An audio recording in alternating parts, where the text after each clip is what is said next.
Hi hello నమస్తే అండి. నేను మీ Jyotsna. Welcome to my channel house wife kitchen creatives easy recipes. మీరు ఎంతగానో అడుగుతున్నటువంటి టమాటా నిల్వ పచ్చడి అండి. చాలా సింపుల్ పద్ధతిలో ఈరోజు మనం చేసుకోబోతున్నాం. మీకు తెలిసిన విషయమే, మన అన్ని సింపుల్ రెసిపీస్ ఉంటాయి. ఇంతవరకు సపోర్ట్ చేసినందుకు చాలా చాలా థ్యాంక్స్ అండి. చూస్తున్న ప్రతి ఒక్కరు లైక్ చేయండి, సబ్స్క్రైబ్ చేయండి. ఓకే అండి, నేనైతే ఈరోజు అన్ని కొలతలు మీకు 1 kgకి చెప్తున్నానండి. 1 kg కొలతలు చెప్తున్నాను. నేను చేయడం మాత్రం 1/2 kg టమాటా పచ్చడి చేస్తున్నా. నేను చెప్పే కొలతలు మాత్రం 1 kgకి నోట్ చేసుకోండి. చక్కగా నోట్ చేసుకొని అసలు పచ్చడి పెట్టడం రాని వాళ్ళు కూడా ఈరోజు నేను చెప్పే కొలతలు పద్ధతి మీరు కరెక్ట్ గా చివరి వరకు పాటించారనుకోండి, పర్ఫెక్ట్ గా టమాటా పచ్చడి పెట్టొచ్చు. మనం ఎవరిని అడిగే పని ఉండదు. ఇక అంత పర్ఫెక్ట్ గా అంత టేస్టీ పచ్చడి ఈరోజు మనం తయారు చేయబోతున్నామండి. నేను వేసే క్వాంటిటీ చూడకండి, నేను చెప్పే కొలత మీరు నోట్ చేసుకోండి. ఓకే అండి, నేనైతే 1/2 kg టమాటాలు తీసుకున్నాను. మరి ఈ ఉడికించి చేస్తున్నా అండి. వరుగుల పచ్చడి వేరుగా ఉంటుంది, ఉడకబెట్టి చేసేది వేరుగా ఉంటుంది. ఈ ఉడకబెట్టి చేసే పచ్చడికి టమాటాలు ఇలా రెడ్ గా గట్టిగా ఉండాలి. చూడండి, ఇలా అంటే గట్టిగా ఉండాలి. కడిగి చక్కగా ఒక క్లాత్ తోటి ఇలా తుడిచి మనం కట్ చేసి పెట్టుకోవాలండి. ఈ తొడిమలన్నీ తీసేయాలి. ఒకవేళ మనం వరుగు పచ్చడి అనుకోండి, దానికి కాయగా ఉంటే బాగుంటుంది. దూరకాయలు చాలా బాగుంటాయండి. దీనికి మాత్రం పండినవి గట్టిగా ఉండి ఫ్రెష్ గా ఉండే టమాటాలు తీసుకోండి. ఇలా చిన్న ముక్కలుగా కట్ చేసుకోవాలి టమాటాల్ని. మనం వాడే పాత్రలు కానీ తర్వాత టమాటాలు కానీ ఏవి కూడా తడి లేకుండా శుభ్రంగా తుడిచి కొంచెం ఇంకా ఎండలో ఆరబెట్టుకున్న పర్లేదండి. తడి ఉంటే మాత్రం పచ్చడి బూజు వచ్చేస్తుంది. ఉప్పు తక్కువైనా కూడా బూజు వస్తుందండి. కాబట్టి కొంచెం జాగ్రత్తగా చేయండి. చేసేటప్పుడు ఆంటీ చెప్పారు, చెప్పినలాగానే చేసాము కానీ బూజు వచ్చింది అని అనకండి.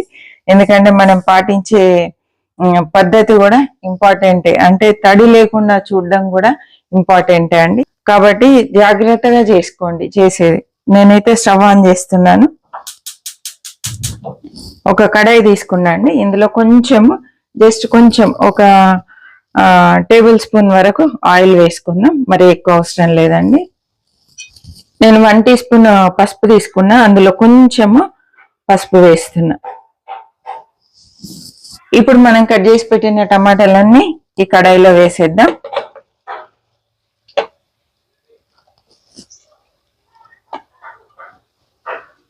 కొంచెము హై టు మీడియం ఫ్లేమ్ పెట్టి ఇవి టమాటాలు ఉడికించుకోవాలండి. ఇవి ఒకవైపు ఉడుకుతూ ఉంటాయి, మధ్య మధ్యలో కలుపుతూ ఉండాలి. ఇప్పుడు మనం ఏదైతే టమాటా కట్ చేసిన ప్లేట్ ఉంటుందో దీంట్లో పచ్చి టమాటా కట్ చేసాం కాబట్టి ఈ ప్లేట్ మళ్ళీ మనకు దేనికి వాడకుండా పక్కన పెట్టేసేయాలండి. ఈ వాటర్ తగిలినా కూడా పచ్చడి చెడిపోతుంది. కాబట్టి ఈ ప్లేట్ పక్కన పెట్టేద్దామండి. ఈ ప్లేట్ని మనం వాడొద్దు.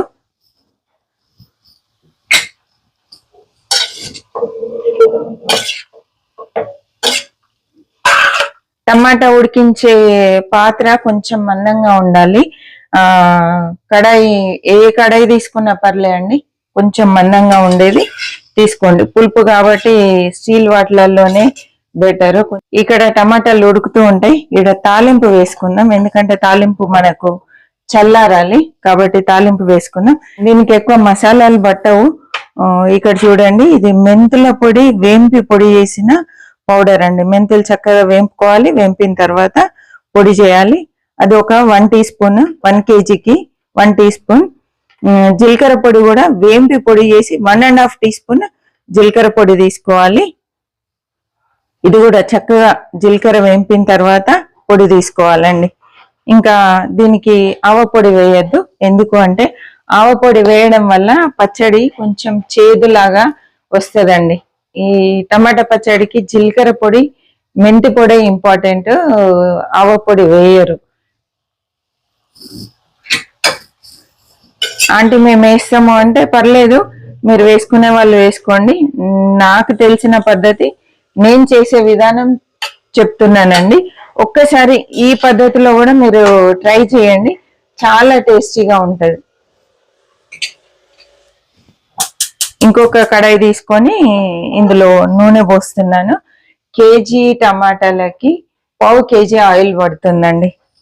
ఇక్కడ ఆయిల్ తీసుకుంటున్నాను, 1 కప్ ఆయిల్ తీసుకున్నాను.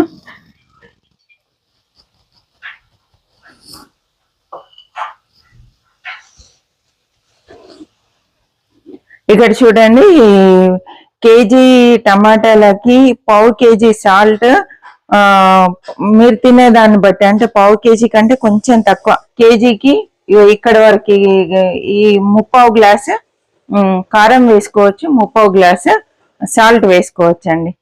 కొంచెం తగ్గించి వేసుకోండి సాల్ట్. అంటే ఆంటీ మాకు మెజర్మెంట్ ప్రాబ్లం అవుతుంది, వెయిట్ ఎట్లా చూడడము అని డౌట్ రావచ్చు. సాల్ట్ ప్యాకెట్ తీసుకొని దాన్ని 4 parts గా డివైడ్ చేయండి. ఏదన్నా పాత్ర తీసుకొని 4 parts గా డివైడ్ చేసి ఒక పార్ట్ మనము ఇందులో వేస్తే సరిపోతుందండి. ఒకవేళ ఉప్పు తక్కువ తినేది ఉంటే కొంచెం తీసి పక్కన పెట్టుకొని రుచి చూసిన తర్వాత మళ్ళీ యాడ్ చేసుకోండి. నేనైతే అలా కొలవడం వల్ల ఇక్కడ 3/4 గ్లాస్ వరకు సాల్ట్ వచ్చిందండి. 3/4 గ్లాసు సాల్ట్, 3/4 గ్లాస్ కారం వేస్తాను. కాబట్టి ఈ కొలతలు మాత్రం మర్చిపోకుండా జాగ్రత్తగా డివైడ్ చేసుకొని వేసుకోండి. కారం కూడా మీరు తినేదాన్ని బట్టి వేసుకోండి. కారం కొందరు ఎక్కువ తింటారు, కొందరు తక్కువ తింటారు. మనం చేసేప్పుడు మనకు డౌట్ వస్తుంది, కారం ఎక్కువ అవుతుందేమో అని. అటువంటప్పుడు ఒక 2-3 టీ స్పూన్లు తీసి పక్కన పెట్టేసుకోండి. తర్వాత కూడా యాడ్ చేసుకోవచ్చు. మనం ముందే కలపాలని ఏం లేదండి, తర్వాత కూడా కలుపుకోవచ్చు. కాబట్టి కంగారు ఏం లేదు. చక్కగా తీసి పక్కన పెట్టి తర్వాత రుచి చూసి యాడ్ చేసుకోండి. నేను మరీ ఇన్నిసార్లు ఎందుకు చెప్తున్నాను అంటే కొత్తగా చేసే వాళ్ళ కోసం అండి ఈ టిప్స్ షేర్ చేసేది. కేజీ టమాటాలకి అర్ధపావు అంటే పావు కిలోల సగం చింతపండు వేయాలండి. ఒక గుప్పెడు చింతపండు అయితే సరిపోతుంది. ఇలా గుప్పిట్లో నిండుగా చింతపండు వేయండి 1 కేజీకి. ఈ చింతపండు కూడా నార ఏం లేకుండా ఇలా మొత్తం అంతా క్లీన్ చేసి చక్కగా పెట్టేసుకోవాలండి. దీన్ని కూడా తడి తగలొద్దు, ఇలా నారలన్నీ తీసేయాలి. వెల్లుల్లిపాయలు కూడా అంతే అండి, కేజీకి అర్ధపావు, పావు కేజీలో సగం వేసుకోవచ్చు. వెల్లుల్లిపాయ ఎక్కువైనా తక్కువైనా ఇబ్బంది లేదండి, ఎక్కువ తక్కువ కూడా వేసుకోవచ్చు. నేనైతే పొట్టు తీసి సగం ఇలా పాయలుగా ఉంచాను, సగం కచ్చపచ్చ దంపాను. ఈ కచ్చపచ్చ దంపేది కొంచెం పొట్టు ఉంచాలండి. పొట్టు ఉన్నప్పుడే ఇది పొడి పొడిగా ఇలా వస్తుంది. కొంచెం లైట్ గా పొట్టు ఉంచి కచ్చపచ్చగా దంపుకోవాలి. టమాటాలు ఉడుకుతున్నాయి. ఇక్కడనైతే ఆయిల్ చూద్దాం మనం. ఎండుమిర్చి వేస్తున్నా అండి. ఆవాలు జీలకర్ర వేస్తున్నాను. 1 టీ స్పూన్ ఆవాలు, 1 టీ స్పూన్ జీలకర్ర అండి. కొంచెం ఫ్లేమ్ తగ్గించాను.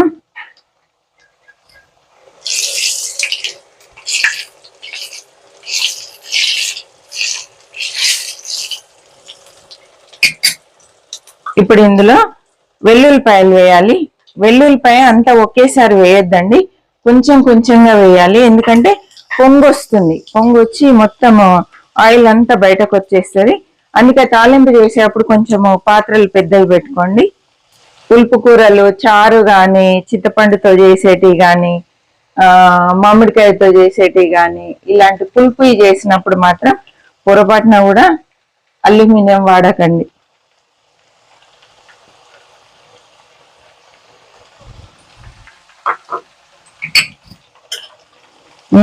మంచి స్మెల్ వస్తుందండి, వెల్లుల్లిపాయ స్మెల్. వెల్లుల్లిపాయ తినని వాళ్ళు ఎలాగా అంటే, మీరు మామూలుగా వెల్లుల్లిపాయ వేసుకోకుండా ఇంగువతో ఎలాగైతే తాలింపు వేసుకుంటారో అదే పద్ధతిలో తాలింపు చేసుకోండి. చూడండి, వెల్లుల్లిపాయలు కొంచెం కలర్ స్టార్ట్ అయినాయి. మనం తీసి పెట్టాం కదండి మెంతి పొడి, అందులో కొంచెం తాలింపులో వేస్తే మంచి అరోమా వస్తుందండి. మిగిలిన పసుపు కూడా కొంచెం వేసేద్దాం.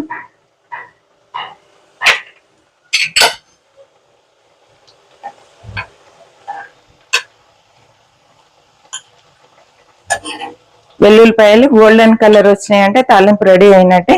మరీ మాడితే బాగుండదండి, గోల్డెన్ కలర్ వస్తే సరిపోతుంది. ఇప్పుడైతే నేను తాలింపుది స్టవ్ ఆఫ్ చేశాను. ఇక్కడ టమాటాలు చూద్దాం. టమాటా మాత్రం మధ్య మధ్యలో కలుపుతూ ఉండాలండి, లేకుంటే అడుగంటుతుంది. అడుగంటిందంటే చేదు వాసన వస్తుందండి. ఇలా కలుపుతూనే ఉండాలి. మొత్తము టమాటా ఉడికి దగ్గరకు వచ్చే వరకు మాత్రం ఉంచొద్దు. కొంచెం ఇలా తేమ ఉండాలి. ఇక్కడ చూడండి, కొంచెం ఇలా స్పూన్తో అంటే ఇలా మెత్తగా అయిపోవాలి. మీరు ఒకవేళ టమాటా అంతా దగ్గరకు వచ్చే వరకు డార్క్ కలర్ అయ్యే వరకు ఉడికించారనుకోండి, పచ్చడి గట్టిగా అయిపోతుందండి. కాబట్టి కొంచెం ఇలా తేమ తేమ ఉండే విధంగానే, నీరు నీరు ఉండే విధంగానే ఉడికించుకోవాలి, కానీ పచ్చితనం ఉండొద్దు. ఇలా మెత్తగా అయిపోయి పచ్చి వాసన పోతే సరిపోతుందండి. స్టవ్ అయితే ఆఫ్ చేస్తున్నాను. ఇప్పుడైతే దింపి పక్కన పెట్టుకుందాం. ఇలా వేడి ఉన్నప్పుడే మనం చింతపండు ఇందులో వేసేసుకోవాలండి.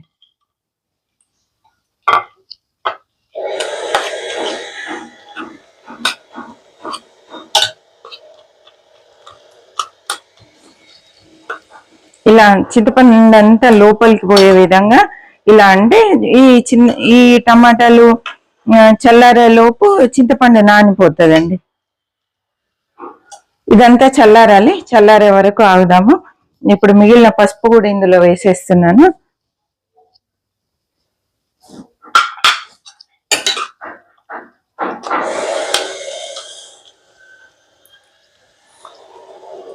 ఫ్యాన్ కింద పెట్టినా పర్లేదండి. టమాటా చక్కగా చల్లారిపోయిందండి. ఇదిగోండి, చింతపండు కూడా నానింది చూడండి, మెత్తగా అయిపోయింది. ఉడికేటప్పుడు చింతపండు అస్సలు వేయొద్దండి, పచ్చడి నల్లగా అవుతుంది. ఇలా ఉడికిన తర్వాత మనం వేడి మీదనే వేసి పక్కన పెడితే చల్లారే లోపు నానిపోతుందండి. ఇప్పుడు దీనికి కారం, కేజీకి ఉప్పు కొలత తీసుకొని ఆ కొలత ఎంత వస్తుందో అంత కారం పొడి వేయండి. తర్వాత ఉప్పు వేస్తున్నాను. కిలోకు 1/2 కిలో ఉప్పు అండి. మనము వెల్లుల్లిపాయలు కొన్ని పక్కన పెట్టాము కదా, ఇవి కూడా వేసేసుకోవాలి. ఇదంతా ఒకసారి మిక్స్ చేయాలండి. ఇలా మిక్స్ చేసిన తర్వాత ఇదంతా మిక్సీ పట్టుకోవాలి. ముందుగానే మనము టమాటా మిక్సీ పట్టేసి ఈ పొడులన్నీ వేస్తే అస్సలు బాగుండదండి. అంతా కలిపిన తర్వాతే మిక్సీలో వేసి చక్కగా మెత్తగా మిక్సీ పట్టుకోవాలి.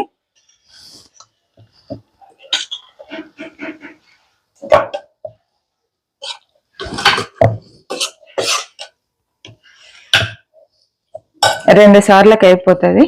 నేను ఇది మిక్సీ పట్టుకొని వస్తాను. ఇక్కడ చూసారా, ఇలా మెత్తగా మిక్సీ పట్టుకోవాలి. ఇది కూడా రెడీ అయిపోయిందండి.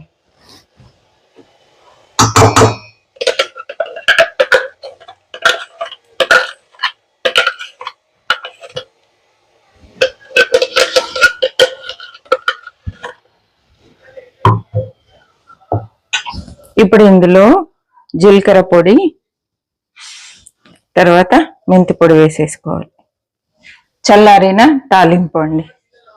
తాలింపు చల్లారాలి కాబట్టి మనం ముందుగానే తాలింపు వేసేసుకున్నాం. అంతే ఒకసారి కలిపేద్దామండి. చూడండి ఎంత సింపుల్ అయిందో పచ్చడి.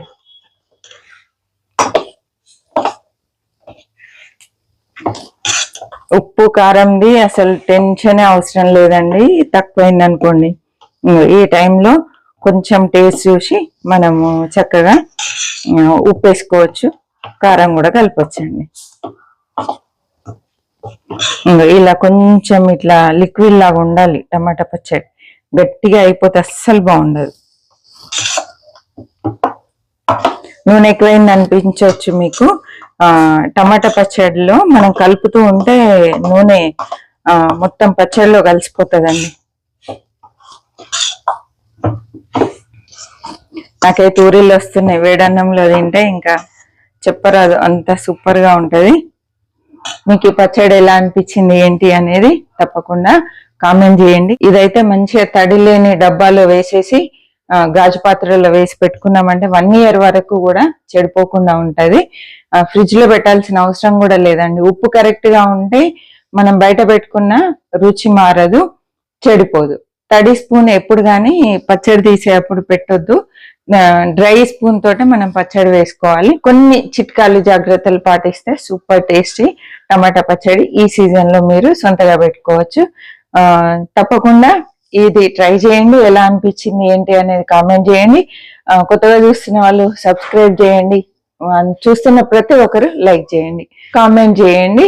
మరి ఒక మంచి రెసిపీతో మళ్ళీ కలుద్దాం. అప్పటి వరకు సెలవు అండి. చివరి వరకు చూసినందుకు థ్యాంక్ యూ సో మచ్. తప్పకుండా షేర్ చేయండి, లైక్ చేయండి. ఓకే అండి, బాయ్ అండి. Happy cooking.